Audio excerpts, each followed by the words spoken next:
record here too. Joel Smets, difficult winter for all of KTM, including obviously Ronnie Hoffer and now Jeffrey Herlings. How is everyone? How are you able to move forward into 2022 under the circumstances?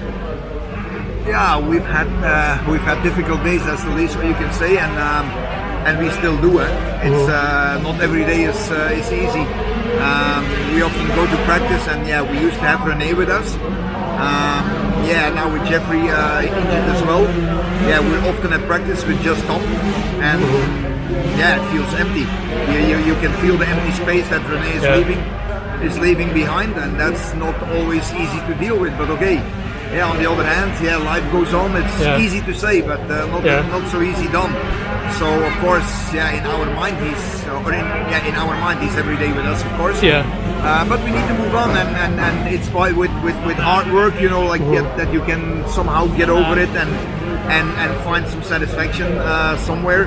And that's what we're trying to do. Of course, then we have a setback as well with Jeffrey. That's another bummer.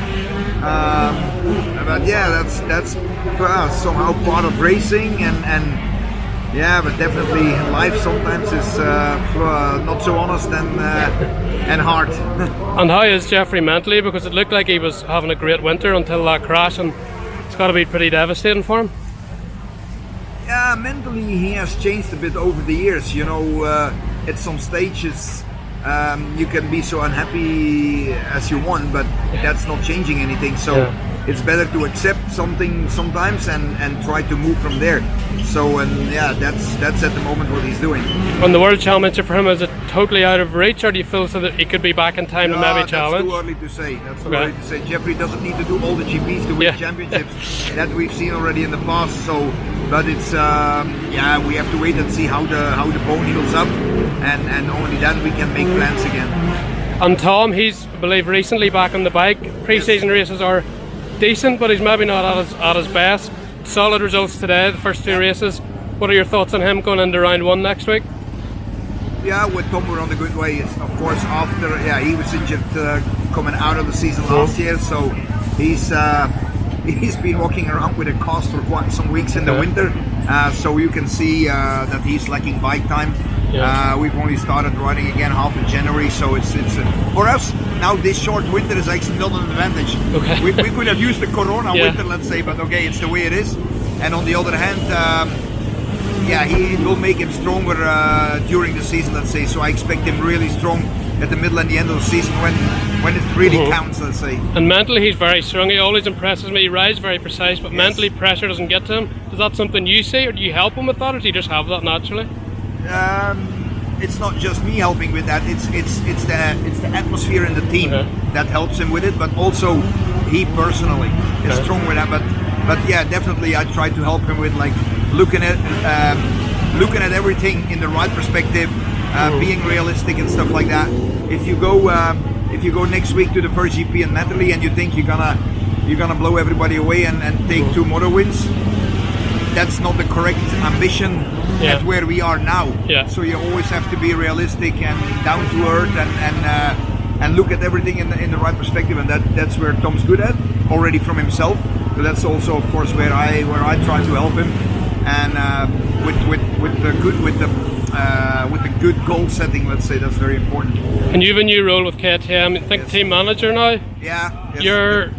You're quite a big, friendly, outgoing character. Do you feel, especially this winter coming in, you need to bring that out of yourself to help the team as well? Well, no, it was more a structural change, let's say. There's not so many duties that have changed, let's say. The strength of our team is, I think, that all the people in the team, we are very complementary. We have in our team really the right person at the right spot, and we have a good communication. We do have a lot of mutual respect, and I think really that's the strength of our team. And I think even if motocross is an individual sport, I've done a lot of other sports also before I started racing, and a lot of team sports, and I loved it just because I think I can be a good team player, and I can get the best out of every individual. So I like that. And just finally, KTM as a whole, even with the Husky and stuff, their talent scouting, always impresses me. Tom, probably Exhibit A. Best example. The Coonans are coming through. Yes, but also Liam Kai. Everts, Kai. Yeah. What do you guys do to get these guys, spot them so young? Of course, we are watching them. We are watching them already when they are at 85s and stuff like that. And our advantage is that actually we have good bikes in the light class. We have in the 65, 85, 125. I think at the moment we have the better bikes from all manufacturers, and that helps us because the kids are on our bikes, and that's how through the dealers, through the importers, and through the dealers, we already get to know those kids before they're really stars, let's say. So yeah, that gives us a bit of the feeling on the field, and then we can already quite soon judge how a rider is, character, speed, and all those things, how the parents are and stuff like that. So yeah, that definitely helps us. And finally, Tony Cairoli, is he riding Matterley or Mantova? Can you say? That's a good question. You saw his post on Instagram, huh? Yeah. Brilliant. No, we don't. Yeah, we don't. It's up to him. If he wants, he can.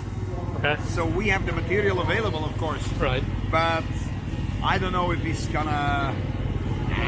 I think he's not gonna take on the challenge. He has more to lose than to win, you know. Yeah. But of course, if his mind's, if he has it in his mind, like, and he's motivated and he's trained, he can still be up front. But in his case, if he doesn't win, yeah, I don't know. So he likes to win, you know. So yeah, we have to wait a few more days. And just on Jeffrey, depending on how late he comes back to the World Championship, is there a chance he could race some rounds in America if he's no pressure? Is it just exclusively World Championship this year, no matter what? That's at the moment that's completely off the bench still. We first want to see him get healthy, and then we go from there. And he's still a bit of a positive for him. He can be the winningest motocross rider ever this season. Does that keep him going as well? He gets these GP wins. Yeah, that he has always had in the back of his mind. And yeah, we reckon, isn't he 2 away or something from the record? 2 or 3 from away? Stefan and 1 extra from Ricky Carmichael to get the all-time ever. So I think he should be able to do that this year. Let's hope so. A great feat for KTM as well, because they're all in KTMs. Brilliant. Thank you. All the best.